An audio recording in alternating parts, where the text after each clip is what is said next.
L'Assemblea acaba de ratificar-me com a candidat del Partit Socialista i ha sigut una assemblea oberta on han participat els militants, els joves, els simpatitzants, tots aquells que hem volgut. És un moment de satisfacció personal perquè ara oficialment ja puc dir que sóc el candidat. La política està molt desprestigiada. Cada dia estem veient casos que ixen en la televisió, en la premsa, en la ràdio, que ens posen els pèls de punta. Jo vos tinc que dir que tots no som igual i que per això estic així. Ha sigut un acte, la veritat, molt bonic perquè ha vingut molta gent, han estat així recolzant-me i mostrant el suport que li donen al Partit Socialista i a les regidories que estem fent, que és al fi i al cap la faena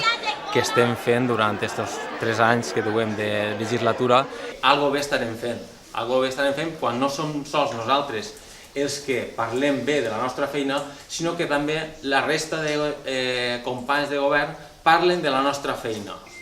i alardegen dels bons resultats que estem tinguent en les regidories que portem. He donat la meva paraula a tots els que han assistit així i la faig extensible a tots els veïns de Tavernes que vaig a continuar treballant com he fet fins ara, inclús amb més ganes si cap, per tal de millorar la situació de Tavernes, per tal de continuar en el progrés que està tinguent la ciutat i ser partícip de tota aquesta revolució que està produint-se, de passar d'una mala gestió que teníem a una bona gestió com la que estem fent ara.